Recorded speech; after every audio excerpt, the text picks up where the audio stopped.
Shalom, bien-aimés en Christ. Je vous approche encore pour ce week-end, pour le message. La fois passée, je prêchais concernant le thème de oui, tu peux soumettre les satanistes. Et je continue avec le même thème. Surtout que j'ai remarqué qu'il y avait une coupure quelque part. Ce qui a été transmis. C'était une partie et une bonne partie était supprimée. C'est la question de la technique. Donc, je suis contraint de faire un pas en arrière comme révision pour vous amener à bien comprendre. Donc, c'est le même thème aujourd'hui, mais avec la deuxième partie. Et ici, nous sommes toujours dans le même contexte d'Ésaïe 45, 1 à 3. Là où la Bible nous présente ces géants de la foi comme un homme oint de Dieu. Dieu l'a appelé mon oint. Quelqu'un qui a été oint pour apporter la délivrance au peuple d'Israël. Dieu le dit bien qu'il va le prendre par la main droite pour qu'il puisse détruire les nations. Et là, la fois passée, j'ai montré vraiment comment Cyrus était dans le combat spirituel. Ce qu'il faisait, c'était le combat spirituel. Et tu peux me demander comment il faisait le combat spirituel? Oui, pour délivrer Israël. Ce n'était pas seulement la question d'utiliser les armes, les cavaliers, les chevaux. Non, c'était aussi un combat et surtout un combat spirituel. C'est-à-dire, il est seulement question de revenir à Ésaïe 45, verset 16, pour essayer de voir que les combats étaient spirituels. Puisque Ésaïe 45, verset 16 nous dit ceci: ils sont tous honteux, ils s'en vont tous avec ignominie, les fabricateurs d'idoles. Ça, je peux répéter. Ils sont tous honteux, ils s'en vont tous avec ignominie, les fabricateurs d'idoles. Cela veut dire que le monsieur qui vient pour libérer le peuple, il se confronte aussi contre les fabricateurs d'idoles. Je m'en vais à Ésaïe 45, verset 21.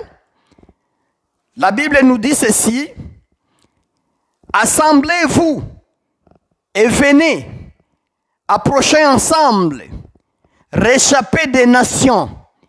Ils n'ont point d'intelligence, ceux qui portent leur idole de bois et qui invoquent un Dieu incapable de sauver. Là, c'est encore une confirmation que M. Cyrus, n'est-ce pas, il est en train de confronter les forces diaboliques et les forces sataniques. C'est pourtant je faisais une analogie quand Dieu dit à Cyrus: tu vas abaisser les nations, c'est-à-dire tu vas abaisser les sorciers. Les porteurs d'idoles, les fabricateurs d'idoles, ce sont les sorciers, ce sont les satanistes. Voilà, dans le même chapitre, nous trouvons que les combats de libération d'Israël, c'est un combat spirituel. Le caractère du combat est d'abord d'ordre spirituel. Et Cyrus doit s'engager en cela. C'est pourquoi il a été oint pour ça. C'est ce que je dis toujours, tu ne peux pas te mettre dans les combats spirituels si tu n'as pas l'onction pour ce faire. Puisque beaucoup se sont aventuriers et ils voulaient mener le combat, mais ils n'avaient pas l'onction sur eux. Je me rappelle dans le Nouveau Testament, un jour, Paul il a fait des miracles. Il a fait des miracles à Éphèse. Et c'était des miracles extraordinaires. La Bible nous le dit. Mais curieusement, il y avait une famille d'un sacrificateur qu'on appelait Sceva et qui avait des garçons qui ont vu le succès de Paul quand il faisait la délivrance, un combat d'ordre spirituel. Ils voulaient imiter Paul. Ils ont trouvé quelqu'un qui était possédé, un fou. Et ils ont attaqué le feu. Ils ont dit, maintenant nous voulons chasser les démons dans ta vie, toi. Au nom de Dieu, au nom de Jésus que Paul a prêché. Mais les démons ont réagi. Ils ont dit, mais nous connaissons les Paul, nous connaissons Jésus. Mais vous, qui êtes-vous? Qui êtes-vous pour venir nous attaquer? Nous ne vous connaissons pas. Et la Bible nous relate bien que, en Actes des Apôtres, les esprits se sont jetés sur ces jeunes. Et ils ont enlevé les vêtements. Ils étaient nus. Ces jours-là, c'était catastrophique. Jusqu'à perdre leur vie. Cela veut dire qu'il faut une onction. Si le démon a reconnu Paul, c'est à cause de l'onction de délivrance, de l'onction de libération qui était sur Paul. S'il reconnaît Jésus, c'est puisque Jésus, il est loin de Dieu. Il est dit lui-même en Ésaïe 61, ça a été prévu par Ésaïe, le même Ésaïe, le prophète. Il dit, l'Esprit de Dieu est sur moi. Il m'a oint pour annoncer la bonne nouvelle de délivrance. Des gens qui sont en captivité. Il faut une onction spéciale, mon frère, ma soeur. Je te montre là la libération. Ta vie, pour libérer ta vie, il faut une onction de libération. Pour libérer ta famille, il faut une onction de libération. Malheureusement, aujourd'hui, les gens se sont mêlés dans ce domaine de libération, de délivrance. Ils trompent même, puisque les gens qui demandent, ils demandent de l'argent pour la délivrance. Ils font l'adultère dans la délivrance. Ils font n'importe quoi. Ils demandent des cadeaux et autres choses pour faire la délivrance. Et pourtant, dans les contextes de Suris, Dieu lui-même le dit, vous serez libérés sans frais. Sans frais. Donc, aucun frais ne sera réclamé. Je vais vous libérer librement. Vous allez quitter comme ça, sans payer.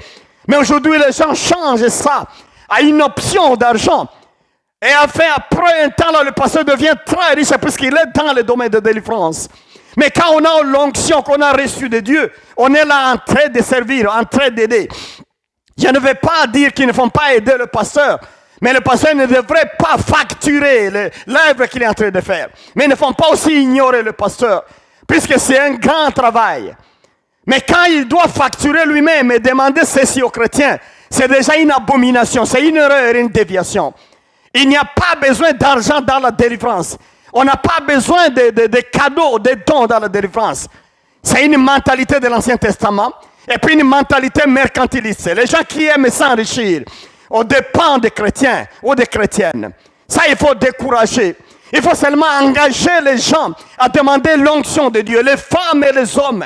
Comme la parole de Dieu nous le dit, dans le livre d'Actes des Apôtres, où j'enverrai mon esprit ce jour-là. Et là, on va citer les jeunes, on cite les vieux, on cite les papas, les mamans. Tout le monde a droit à recevoir une force spéciale de l'Esprit de Dieu, l'onction. Et cette onction le mettra capable d'entamer la délivrance. Alléluia. On n'a pas besoin de payer quelque chose, mais on a besoin seulement de s'y mettre et de travailler sérieusement. Que Dieu soit loué. Donc là, j'ai montré un peu le rapport entre la délivrance de Cyrus et les sorciers et les satanistes.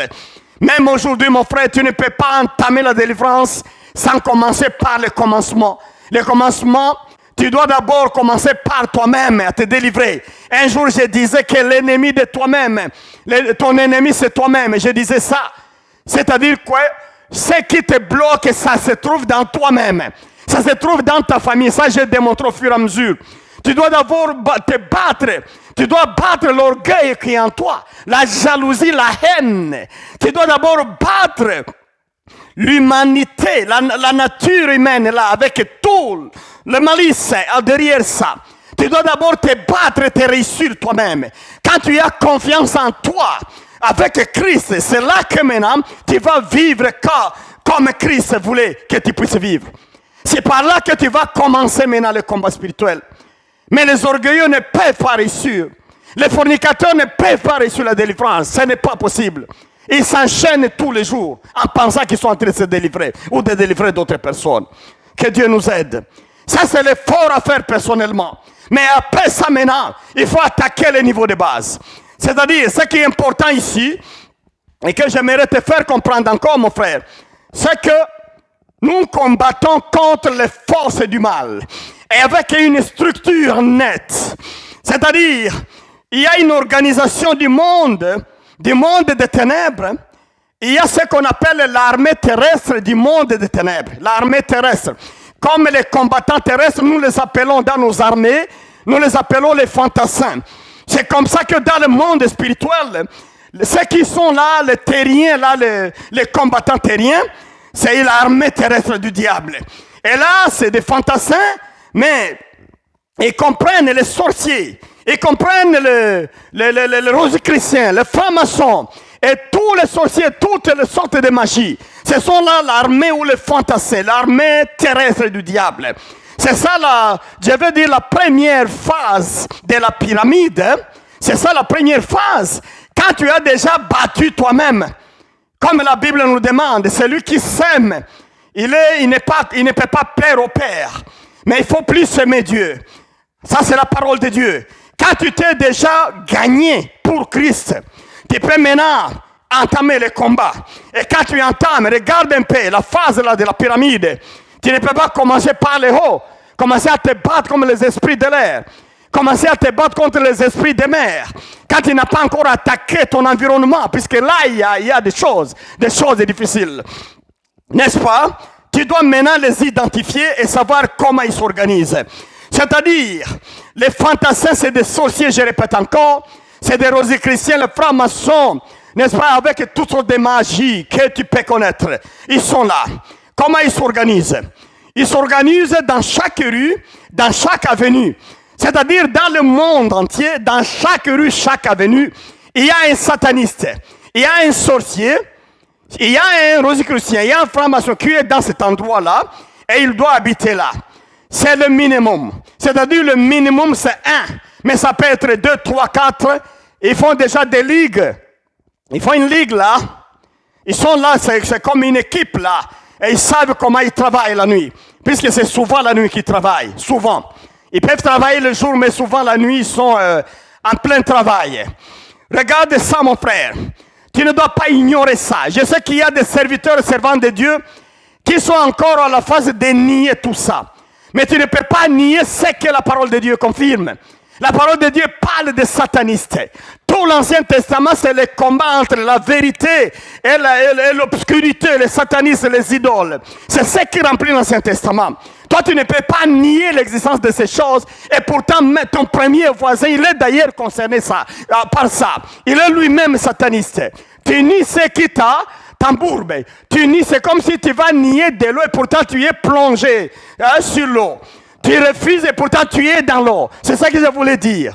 Tu ne dois pas refuser ça. Christ lui-même, il parle de ces forces-là. Les apôtres ont parlé, ils se sont battus. Ils se sont affrontés contre les sorciers. Tu ne dois pas toi-même nier ça. D'ailleurs, le monde actuel, je vais te dire que maintenant, ils ont dominé, ils sont partout là en train de faire leurs histoires, là en train de développer. Chaque avenue, chaque rue, il y a un sorcier. Et ils sont là pour envoyer des sorts chaque matin. Le sort qui doit arriver les gens du quartier. Les sorts qui doit arriver les gens de la rue. Les gens de l'avenue. Ils sont là pour ça. J'ai montré la fois passée, mais ça s'est coupé, je crois, dans la technique, comme je disais. Mais je vais te dire qu'ils ont une mission d'investigation. Je ne vais pas répéter ça comme directement, mais je vais seulement te rappeler qu'ils sont en train de faire, quand ils sont là dans le quartier, c'est faire l'investigation. Qui entre, qui sort? Qui a acheté une belle voiture? Qui a construit une belle maison? Qui a commencé un bon magasin? Qui a commencé une business là, florissante? Qui a commencé ceci? Qui a une bonne famille et il s'attend avec son époux, avec son épouse? Qui a des bons enfants qui sont dociles dans la famille? Ils se posent ces questions-là et ils doivent avoir des matières. Ça, j'ai dit, que tu le veuilles ou pas, il y a de ces satanistes-là qui font les études de chaque projet, chaque œuvre que tu veux entreprendre. Et c'est par là qu'ils commencent. En matière d'église, chaque église qui commence, il y a de ces investigateurs du monde des ténèbres, qui sont les sorciers satanistes, qui entrent là comme des chrétiens, chrétiennes, juste pour faire l'investigation, pour entendre le projet, pour capter et filmer l'avenir, le succès de l'Église. Et quand ils ont tout ça maintenant, ils vont amener quelque part. Je ne te dis pas aujourd'hui là où ils amènent, mais je commence d'abord à te dire que retiens bien, mon frère, ma soeur, qu'il y a un investigateur, un inspecteur à côté de toi qui est en train de tout prendre et amener quelque part afin qu'on puisse bloquer ta vie. On te laisse juste à manger. On te laisse juste un peu là à vivre. Et les chrétiens, ils sont contents comme ça. Oh, nous remercions le Seigneur puisqu'il nous donne encore à manger autre. Et pourtant, c'était un droit. Jésus lui-même disait ça. Il a dit, celui qui se charge encore demande à manger. Celui-là n'est pas dans la volonté de Dieu. Puisque d'office, c'est un droit. Puisque le même Dieu nourrit les oiseaux de l'espace. Il les nourrit, ils n'ont pas de champs. Ils n'ont pas de plantation. Mais les gens sont là aujourd'hui, ils sont contents. Et pourtant, Dieu, il a un plan merveilleux de développer ta vie. C'est tout de te faire entrer dans un domaine où tu vas accomplir la mission qui t'a mené dans ce monde. Mon frère, ma soeur, c'est par là que Dieu m'a appelé pour susciter les gens à concourir à ces missions-là. Nous avons tous des missions que Dieu nous a données. Chaque être vivant, surtout dans les êtres humains, nous avons chacune une mission respective dans ce monde. Et ces missions-là, nous devons les accomplir. Mais le diable a empêché la plupart, 90% et plus, d'atteindre la mission ou de réaliser la mission. Nous pensons que la mission, c'est acheter des camions. Nous avons confondu ça, pensant que la mission, c'est une prospérité, avoir 100 maisons dans une république. Nous avons pensé que c'est avoir des millions dans des comptes. Peut-être ça, mais ce n'est pas ça la mission. Il y a ce que Dieu a mis à nous. Et nous devons réaliser ça. Mais ce qui bloque, ce n'est pas autre chose. C'est Lucifer. Mais il commence par nous embrouiller nous-mêmes par des comportements de la chair. Et après ça, il y a des sorciers, il met des gardes à côté de nous. Ce sont là les satanistes.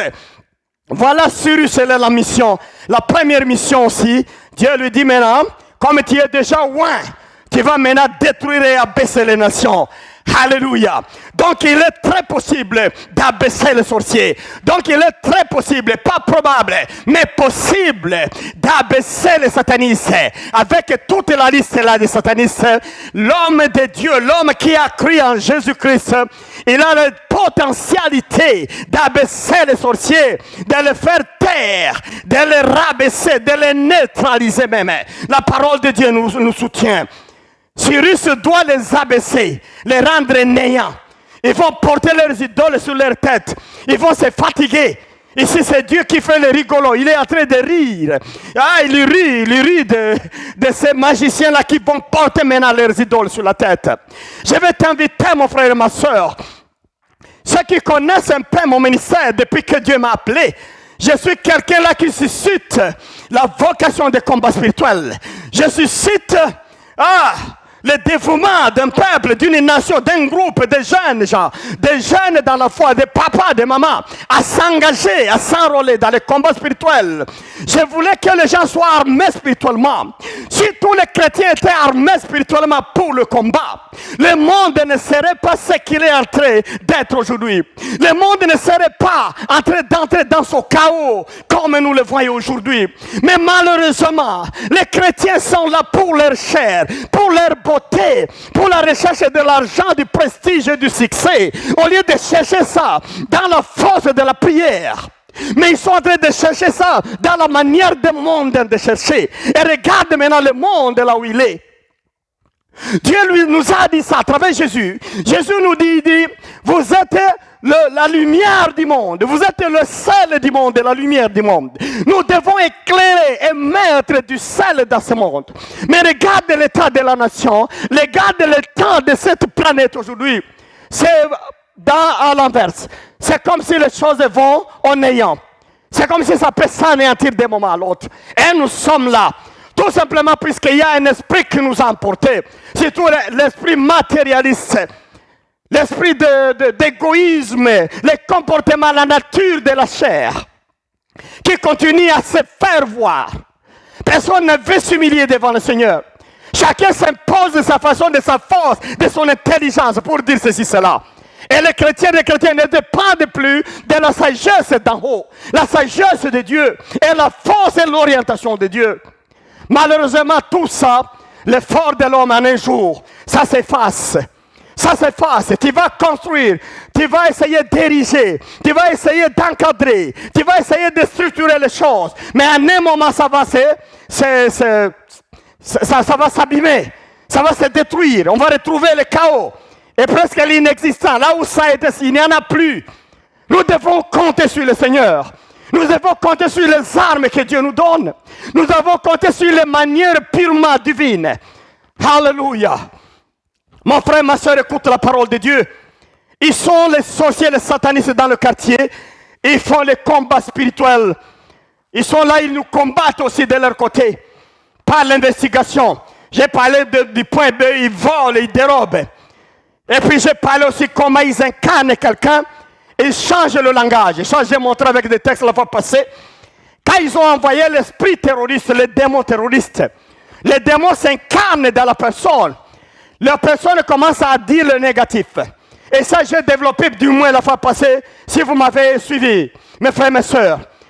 On ne parle que du négatif, du néant, de ce qui échoue. Oh, moi, vous savez, je ne réussis pas les choses. Mes projets ratent toujours, ça bâcle, ça explose sans même arriver à la maturité. Ah, il n'y a pas de stade de succès dans mes entreprises. Il n'y a pas ceci. Cet esprit-là nous incarne. Et quand ça t'incarne comme ça, tu ne dis que le négatif. J'ai donné beaucoup d'exemples dans ces cas-là. Regarde un peu ces problèmes. Est-ce que tu n'as jamais été victime de ça? Si tu n'es pas victime de ça, est-ce que tu n'as pas été volé plusieurs fois? Quand l'argent veut venir en gros comme ça, il y a une circonstance qui dévie ça. Et tout ça, toi, tu l'as trouvé normal. Tu as construit une entreprise il y a plus de 20 ans, mais tu ne peux pas avoir un montant comme ça ou bien. Tu es dans un monde là, de corruption, un monde là où il n'y a rien. Et des choses que tu as, ça va se passer comme la paille. Ça va évaporer comme la fumée, comme le dit la Bible. Mais je veux te dire, mon frère, c'est le temps maintenant de nous réveiller, de compter sur le Seigneur. Nous devons aller prendre nos biens, notre héritage. C'est l'héritage donné par Dieu. Ça n'a pas été donné par un homme. Puisque l'héritage des hommes n'est pas compté. C'est pourquoi Dieu dit, l'élévation ne vient pas de l'Orient. L'Orient, là où est né le premier homme, Adam et Ève, c'était en Orient, dans le jardin d'Éden, à côté des tigres et frères. C'est ça l'Orient. Dieu lui-même dit bien ça. L'élévation ne vient pas de l'Orient. Non, jamais. L'élévation vient de Dieu. C'est-à-dire, Dieu a prévu un plan de notre élévation. Et c'est pourquoi nous faisons des luttes infatigables. Nous voulons aller nous concentrer, nous battre jusqu'à arriver à prendre le meilleur de ce que Dieu nous a délégué avec quand nous sommes nés, nous sommes venus dans ce monde. Gloire à Dieu. Je vous invite toujours, chaque fois, je motive les actions fortes spirituellement pour que nous puissions, puisque le monde est dominé. Ton quartier est dominé par les satanistes de tout genre. Ils sont là pour encombrer, pour mettre des brouillards dans les études, dans tes études. Ils sont là pour embrouiller ton projet de mariage. Ils sont là pour embrouiller ton foyer. Ils sont là pour embrouiller tes activités commerciales. Ils sont là pour embrouiller ton argent, embrouiller ta famille, créer des conflits, créer des guerres, créer beaucoup d'événements malheureux dans ce monde. C'est ça la mission qu'ils ont, ces satanistes. Et qu'ils sont presque partout dans le monde, dans chaque quartier. Les gens qui pensent aujourd'hui que je vais déménager, j'irai maintenant et je quitte du moins tel pays, je vais dans un autre pays. C'est une stratégie, oui. Mais je dis bien qu'ensuite, tu vas quitter un pays pour un autre. Tu dois avoir l'aval de Dieu. Puisqu'aller dans un autre pays ne change en rien. Ça ne change en rien ta destinée. À moins que c'est Dieu lui-même qui t'aurait demandé de quitter. Si ce n'est pas lui, c'est difficile. C'est difficile puisque là où tu vas trouver encore un sorcier, un sataniste dans la rue et il va faire l'investigation. Il va aller trouver ta famille secrète et ils vont tout avoir de toi. Et ils vont commencer à te battre à partir du combat original, là où tu étais avant. Tu vas t'étonner. Tu vas penser qu'ils sont en train de revenir dans la guerre. Et pourtant, ils ont déjà un piston à côté là, qui est en train d'investiguer, avoir des résultats et commencer à attaquer Et il porte des fois des formes et des figures des gens que tu as laissés au pays. Et pourtant, c'est un autre maintenant qui s'incarne comme ça. Mais tout ça, l'Église doit être à la hauteur maintenant. Nous devons être capables de renverser toutes ces malices-là qui viennent du monde diabolique, du monde démoniaque. Que Dieu nous aide. Alléluia. Nous devons renverser la situation. La fois passée, j'ai montré un peu comment changer la situation. C'est changer le langage. Quand l'Esprit de Dieu vient en toi avec l'onction là, il va t'aider à te donner la joie. Hein? Paul a dit ça. C'est en Galates 5, c'est 22. Il parle de l'esprit, disons des fruits de l'esprit. Où il y a la joie, il y a l'espérance, il y a l'amour.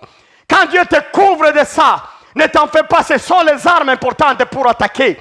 Si tu as quelqu'un plein d'amour, quand il va commencer à attaquer les chaînes diaboliques, tu verras que c'est comme si tu portes des mitrailleuses et des mitrailleuses. Gloire à Dieu, notre Seigneur.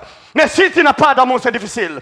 Les gens d'aujourd'hui n'ont plus d'amour. Des mamans n'ont plus d'amour. Les papas n'ont plus d'amour. Là, il est en train de s'élever, de s'élever, de parler du bien de lui-même, d'élever sa beauté, d'élever sa bonté, d'élever ses comportements, de louer son nom lui-même, de faire ceci. C'est ça le monde dans lequel nous sommes. Ce n'est pas un monde qui parle de la bonté de Dieu. C'est un monde où chacun parle de sa bonté. Chacun parle de sa beauté. Chacun parle de ses estimes. Chacun insiste sur ses savoir-faire. C'est un monde qui a chassé Dieu. Un monde qui ne veut plus de Dieu. Puisque chacun est égoïste sur soi-même. Il y a des conflits parmi les gens, mais chacun tire la couverture de son côté. Chacun se donne raison, chacun se lave. Et pourtant, vous allez trouver l'unique juste qui est là. C'est Jésus-Christ. Nous n'avons pas le devoir de passer des cultes d'adoration à nos personnalités. Nous devons passer des cultes de personnalité à Jésus-Christ lui-même qui mérite. Gloire à Dieu. C'est seulement Jésus qui mérite les actions de grâce. C'est seulement Jésus qui mérite l'élévation. C'est seulement Jésus qui mérite les cultes de louange. Ce n'est pas ta personnalité. Toi, tu es passager, tu es rien devant tout, devant le monde, devant le ciel. Seulement ta valeur, c'est dans Jésus-Christ. Je vais t'inviter à ignorer ta personnalité et à laisser la personnalité de Jésus. Maintenant, encadrer ta vie, encadrer ton être. Et tu verras que tu peux faire le combat. Et le combat sera efficace. Oh, hallelujah, gloire à Dieu. Nous devons changer le langage, comme je disais. Notre langage doit reconnaître Jésus. Nous allons parler le positif. Nous allons parler ce qui est important, ce qui est bien, ce qui concerne notre succès. Alléluia. C'est ça le changement de langage. Comme la Pentecôte a changé la langue des apôtres, la langue des gens réunis dans la grande salle le jour de la Pentecôte. Réunis dans le temple de Jérusalem à ce moment-là, au 1er siècle. C'est comme ça que l'Esprit de Dieu, si tu l'approches et tu confesses tes péchés, il va venir vers toi. L'Esprit de Dieu va venir sur toi et dans toi, il va habiter, il va entrer. Il va te donner une autre langue. Là où tu es injurieux, tu vas bénir. Là où tu faisais le mal, la vengeance, tu vas maintenant excuser, pardonner. Tu vas faire semblant. C'est ça le changement du langage. Et tu vas opter pour le positif. Même si tu as des montagnes, tu as des résistances. Mais tu sais que d'un moment à l'autre, l'Éternel va descendre. Alléluia. Avec sa force, avec son armée. Pour détruire à ta place, il va te tenir par la main. Gloire à Dieu, mon frère, ma soeur. Unique Dieu va le faire dans ta vie. Que Dieu soit loué. Il y a un autre point que je voulais encore toucher là-dessus. Tu dois aussi anticiper les combats. Comment anticiper les combats? J'ai annoncé ça la fois passée. C'est-à-dire, il y a des gens que j'ai trouvés, c'est difficile. La nuit aujourd'hui, il est en songe. Il se voit attaquer. Il est surpris, comme ça. Il est pris en otage. On les bat, on les blesse, on les fait du mal. Il se réveille le matin. Regarde maintenant comment les gens d'aujourd'hui interprètent les songes. Il va dire non, écoute, non, c'est un songe. Merci Dieu, comme je me réveille ce matin. Je suis quand même vivant, la nuit on m'a tué. Mais monsieur, mais madame, Quand tu as rêvé qu'on t'a pris en otage, les gens armés, ils t'ont tué. Retiens que la mort t'approche. La voix que Dieu a utilisée pour parler à chaque homme, c'est la voix des songes. Surtout dans le temps de l'Église, puisque l'Esprit de Dieu est dans chacun de nous. Dieu parle souvent dans notre conscience, mais nous ne sommes pas capables de l'écouter. Maintenant, il utilise la voix des songes. Quelqu'un qui croit en Dieu, il doit croire dans les songes. Dieu parle souvent dans les songes. C'est les songes qui nous révèlent notre vie, nous révèlent notre état d'âme, nous révèlent les dangers, nous révèlent les bénédictions autour de nous. C'est dans les songes. C'est dans les songes que Joseph a su ce qu'il est, ce qu'il deviendra. C'est dans les songes qu'Abraham a su qu'il faut quitter la Palestine pour aller, disons, la Babylonie, la Mésopotamie, pour aller s'installer en Canaan. C'est dans le songe qu'il a su qu'il faut descendre en Égypte. C'est dans le songe qu'il a su que le temps était là pour revenir. C'est dans le songe que Dieu parle à Isaac. C'est dans le songe que Dieu apparaît à Jacob. C'est dans le songe que tout se passe. C'est dans le songe que Joseph est averti par Dieu de quitter avec l'enfant, de descendre en Égypte. C'est dans le songe. Qui es-tu, mon frère, ma soeur, pour négliger le songe et entrer dans le courant de psychologues qui pensent non, mais quand la journée tu étais dans une assemblée, dans les 48 heures tu peux encore songer, rêver, tu es avec une grande, au milieu d'un agrégat comme ça. Non, mais c'est pas vrai. Le songe, c'est la voix par excellence de Dieu pour parler au peuple, à son peuple. Alors quand tu as rêvé ça, je dis bien, il faut toujours anticiper les combats. Il faut anticiper les combats. Anticiper les combats. C'est-à-dire quoi? Quand tu vois un danger, immédiatement la journée là, tu dois consacrer. Tu dois consacrer la journée. Tu dois consacrer la journée pour attaquer. Puisque ce que tu rêves, c'est ça la réalité. Tu dois contredire le songe. Tu dois l'abîmer. Tu dois neutraliser le songe que tu as vu le matin quand tu te réveilles. C'est ça ce que j'appelle neutraliser. Mais en même temps, il y a des prières. Alléluia. Il y a dans l'anticipation, il y a des prières, je vais te dire ceci. Il y a des prières de nuit. La prière de la nuit, la prière de veillée. La prière à partir de minuit jusqu'à 3 heures du matin. C'est une prière efficace. Quand j'ai contrôlé ma Bible, j'ai vu que dans la Bible, il y a plus de 14 versets où les femmes et les hommes de Dieu s'engagent à prier la nuit. Et le meilleur parmi ces gens-là, c'est Jésus. Presque chaque nuit, Jésus était sur la montagne, en train de prier son Dieu. Je me demande comment il réussissait ça pendant le temps d'hiver, le temps difficile. Mais Jésus allait le plus souvent. Il allait sur la montagne pour la prière la nuit. Pourquoi? C'est la nuit qu'on est capable de détruire les œuvres diaboliques. C'est la nuit que le diable aussi organise le mal qui va jeter dans le peuple le matin. Maintenant, quand tu es là, dans l'anticipation, tu commences à engager ce combat à partir de minuit. Retiens que tu détruis beaucoup de choses. Les sorciers, ils sont toujours en réunion chaque minuit à 1h du matin. Des fois à 2h du matin. Ils reviennent après 1h, 2h, ils commencent maintenant à actualiser ça, à envoûter les gens, à les attaquer dans les maisons. Mais à partir de minuit, là, ils sont dans de grandes réunions, là où ils donnent des rapports. C'est pourquoi un homme et une femme qui croient en Dieu, en Jésus-Christ, c'est quelqu'un qui s'engage régulièrement dans ce combat de la nuit.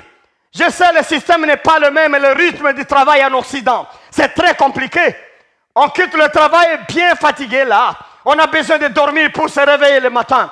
Mais il faut organiser certains jours, 1 à 2 jours par semaine, où tu peux avoir du temps de minuit à 1h, à 2h, 3h, où tu es en train de contrer les œuvres, les activités du diable.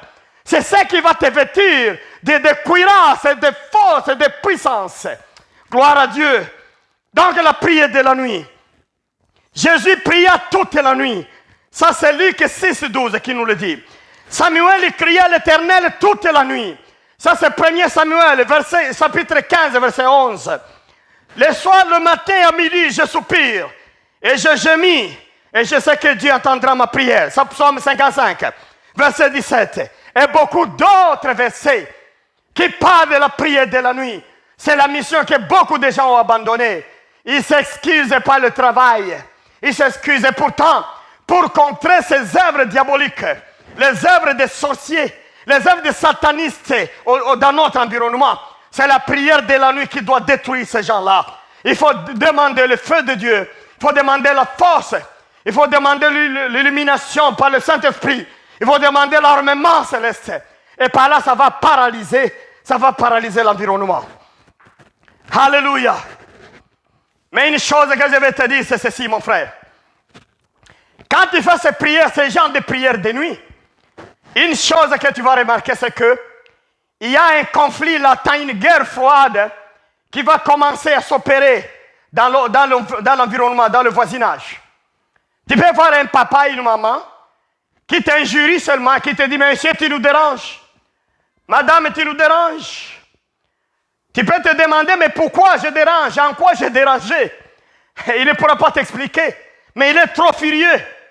Puisqu'il sait ce que tu fais la nuit. Il sait comment tu embrouilles. Comment tu détruis, tu abaisses les nations. Tu abaisses leurs sorcelleries et leurs idoles. Comme Syrie cela a fait, comme j'ai démontré dans la Bible. Tu verras des conflits comme ça. Si c'est dans la famille et il y a de mauvaises personnes, tu verras qu'il y a des attaques comme ça, ils commencent à te critiquer, à parler mal de toi. Si dans une église, tu verras des conflits qui naissent, mais ils cherchent des motifs et des raisons ailleurs, des boucs émissaires. Et pourtant, le problème, c'est que tu es en train de détruire leur capacité d'agir dans le monde démoniaque. Tu es là en train de bloquer tout ce qu'ils font là. Oh, alléluia. C'est pourquoi, mon frère, quand tu vois ce genre d'attaque comme ça devient un combat charnel. Là, ils ne font pas attaquer. Je connais beaucoup de gens dans mon environnement. Quand j'étais en Afrique, je connais les gens comme ça. Quand il est attaqué comme ça le matin, il commence aussi à renvoyer les mauvaises paroles. Il dit, par exemple, tu ne veux pas jouer avec moi. Sans effet au nom de Jésus. Moi, je n'aime pas peur des sorciers. Au nom de Jésus, ta sorcellerie. Mais il injurie les sorciers la journée, mais lui-même n'a pas de prière. C'est quelqu'un qui dort à 21h, il se réveille tôt à 6h. La nuit, il dort comme un mort. Il dort comme un cadavre. Mais là, tu provoques le sorcier par les paroles de la bouche, comme ça. Et puis tu dors. Tu passes tout le temps en train d'exploiter ton corps dans le repos. Moi, je te dis, le sorcier, quand tu engages le combat verbal avec lui, c'est un combat qui ne pourra jamais abandonner jusqu'à ce que tu meurs. C'est un combat qui ne laissera jamais jusqu'à ce que tu disparaisses ou bien lui disparaît. Ne t'en fais pas. Les gens qui injurient, les gens qui disent nous allons lui dire tout directement, nous allons tout dévoiler, nous allons exploser. C'est une façon là, coutumière, traditionnelle. Mais les sorciers n'ont plus peur des paroles. Même si vous allez, vous dévoilez tout, vous les injuriez, vous faites quoi? Ils vont vous attendre au tournant, même 5 ans après, même 8 ans après, même 10 ans, ils doivent confirmer qu'ils ont mis fin à votre histoire. C'est ça leur façon d'agir, mon frère, ma soeur. C'est pourquoi Paul nous conseille, en Ephésiens 6, il nous dit quel est le combat que nous avons. Ce n'est pas un combat de couteaux comme ça, des couteaux, des machettes, des paroles, d'injures et des boxes comme ça. Mais c'est un combat dans le monde spirituel. Les armes qui combattent dans le monde spirituel, ce sont des armes qu'on ne voit pas avec les yeux. Mais pourtant, ça existe. Alléluia. Je vais t'inviter plutôt à acheter, à t'habiller de ces armes-là. Une armure céleste, capable de fermer la bouche et d'abaisser les sorciers. À un certain niveau, si tu trouves une attaque comme ça verbale dans ton environnement, soit au travail, soit dans le bus, soit dans le train, dans le métro, tu trouves ça dans l'avion, dans quoi, des gens qui t'attaquent comme ça, tu dois te taire seulement puisque nous n'avons pas un combat de la chair. Tu vas les battre quand tu seras à la maison. La nuit, tu commences à l'attaquer, tu feras beaucoup du mal à ce monsieur-là. Puisque le jour, tu n'as pas réagi. Mais tu vas là-haut dans ton... Hein, ça c'est dans le cabinet, dans le studio, dans la chambre haute. C'est là que tu vas le traiter. C'est comme ça que Daniel faisait. Quand Daniel trouvait des problèmes au travail, les assaillants, les rebelles, les conspirateurs, les mauvaises personnes qui amenaient des mauvais, venaient l'accuser injustement. Daniel ne disait pas ABC. Il disait seulement pour le nom de Dieu, je ne fais pas ça, il s'était. Mais la nuit, il allait prendre.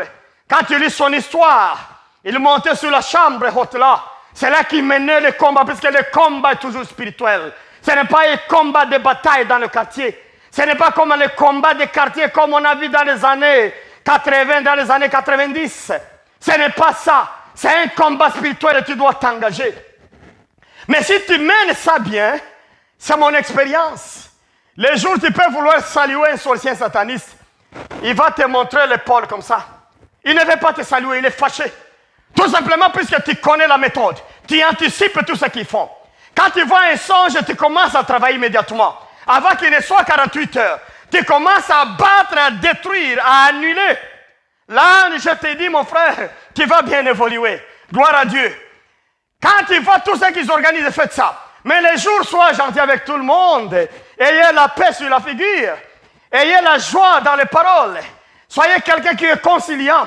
Mais la nuit, tu es un lion. Hein, un lion. Comme nous sommes, notre roi, c'est le lion de Juda. Nous sommes des lionceaux. La nuit, nous devenons des lions aussi. Alléluia. Mais les jours, nous laissons comme ça, nous regardons doucement. Nous regardons une petite provocation, il faut laisser, il faut partir. Il faut abandonner, il faut partir. Mais bientôt, tu commences l'attaque. Puisque toi-même, quand tu commences les mauvaises paroles contre les satanistes, ils ne te laissent pas comme ça. Ils entrent maintenant dans des laboratoires pour continuer l'investigation et trouver comment te battre. Et dans 48 heures, si tu n'as pas réagi, retiens que tu vas maintenant sauver un peu tard. Tu seras déjà battu. Tu seras déjà touché. Ton enfant, ta femme, ton mari, ta richesse, c'était bien tout ça, ton travail. Tu seras déjà touché. Et là, c'est maintenant difficile d'enlever une balle quand la balle est déjà dans le corps. Mais quand tu peux lutter contre ça à l'extérieur, c'est plus facile. Beaucoup de chrétiennes, ils nous contactent pour les aider à enlever des balles qu'ils ont déjà reçues. Mais quand vous leur demandez maintenant de tenir ferme afin de résister à ces balles, comme Paul nous le montre en Éphésiens 6, il nous montre qu'on peut porter des cuirasses pour essayer de lutter contre. Ça, c'est la foi. Contre, c'est disons l'arc. Hein, de lutter contre ça. Aujourd'hui, on peut parler de cartouches. Lutter contre ça avec ça.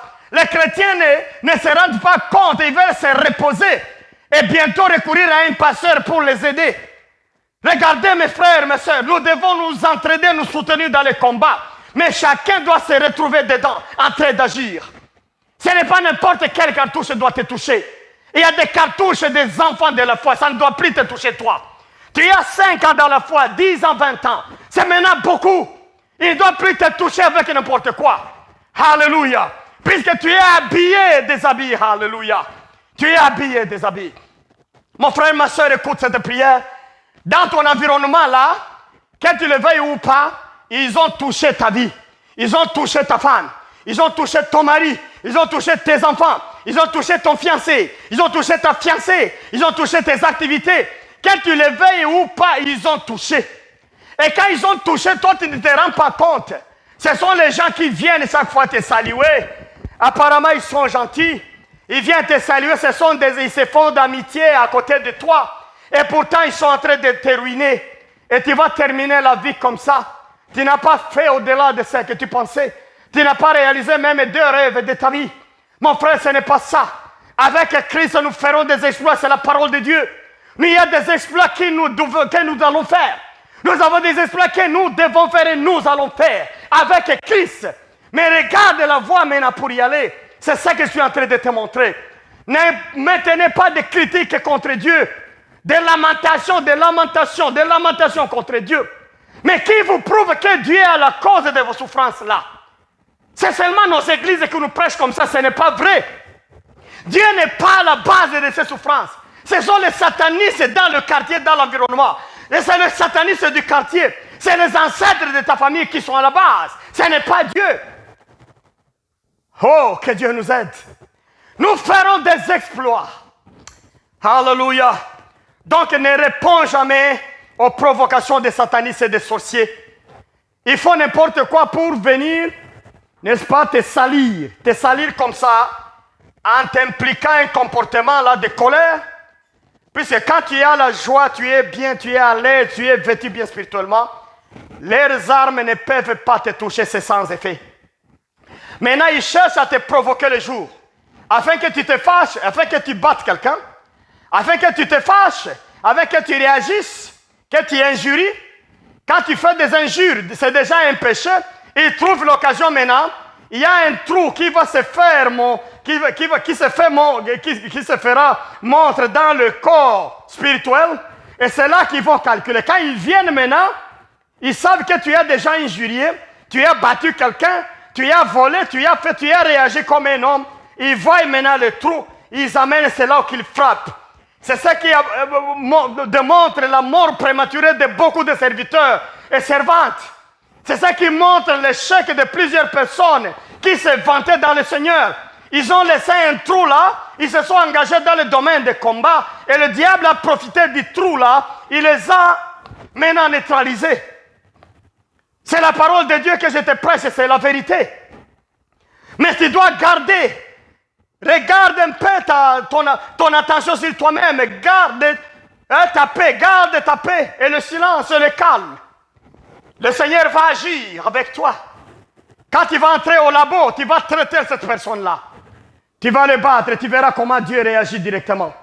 Des fois, nous avons dit que Dieu ne réagit plus directement. On a fait ceci contre son serviteur. Mais son serviteur aussi doit garder le silence et travailler en secret, sérieusement, pour que Dieu agisse immédiatement. C'est la parole de Dieu, mon frère, ma soeur. Oh, alléluia. Je vais terminer ma prédication de ce week-end en te montrant l'exemple ici. L'exemple d'anticiper les combats. Finalement, la mission de mes enseignements, c'est quoi? L'objectif, c'est quoi? C'est de te rendre, toi, un char de combat. Alléluia. De te rendre un char de combat. Tu es femme, te rendre un char de combat. Tu es un homme, un char de combat. Tu es jeune, un char de combat. Tu es vieux, un char de combat. Tu es un enfant, un char de combat de Dieu. Le monde, c'est le combat de tous les jours. Le diable combat 24 heures sur 24 heures. L'église de Dieu n'a pas besoin de gens qui passent 24 heures dans leurs affaires, sans donner 1 heure, 2 heures à Dieu. Nous devons devenir des combats, des chars de combat, je voulais dire. Pour être vraiment en pleine mission, nous devons être des chars de combat. Quand Élie est enlevé, Élisée est là. Je me rappelle le cri d'Élisée. Oh, mon maître! Oh, les chars d'Israël qui s'en vont. Oh, les chars d'Israël qui s'en vont. Une personne s'en va, une personne meurt. Mais un homme, un combattant crie, dit, les chars d'Israël s'en vont. Mon frère, tu peux devenir char de combat. Ma soeur, tu peux devenir char de combat de l'Éternel. Et quand tu deviens char de combat dans ton pays, tu contribues à beaucoup de choses invisibles, des choses que tu ne vois pas. Tu contribues à la paix du pays. Tu contribues à la délivrance du pays. Tu contribues à la délivrance de la famille, à la délivrance de ton entourage. C'est là que Dieu va nous coter. Aujourd'hui, on a détourné l'évangile. On amène beaucoup de choses. C'est maintenant l'argent qui parle. Quand tu donnes l'argent comme ça, quand tu donnes beaucoup, tu touches le cœur de Dieu. Quel évangile mensonger qui ne peut pas tenir devant la Bible. Nous avons étudié la Bible à un certain niveau supérieur. Nous avons mené des recherches. C'est des milliers et des milliers de documents. Ce n'est pas beaucoup d'offrandes. qui font beaucoup de succès devant Dieu. C'est faux, archi faux. On donne ce qu'on a. Ne pas donner, c'est un péché. Mais quand on donne, donne bien avec un cœur ouvert, un cœur plein d'amour. Ne vendez pas Dieu. Ceux qui vendent Dieu, ils vont récolter la tempête. Dieu, il est amour. Il a donné son Fils unique gratuitement pour le salut du monde. La délivrance, c'est un engagement spirituel. Ce n'est pas un engagement financier. Ça concerne l'âme, l'intérieur. L'argent ne peut pas faire ces choses. Que Dieu vous bénisse. Devenez des chars de combat. Maman, devenez des chars de combat. Jeune, devenez des chars de combat. Merci Seigneur pour ce message. Bénis ton église. Bénis les gens qui m'écoutent. Les gens qui m'attendent, nord-sud. Merci beaucoup pour beaucoup de témoignages que je récolte. Des actions que tu commences à faire. Merci pour cette contribution dans la grande moisson mondiale. Au nom de Jésus-Christ. Amen.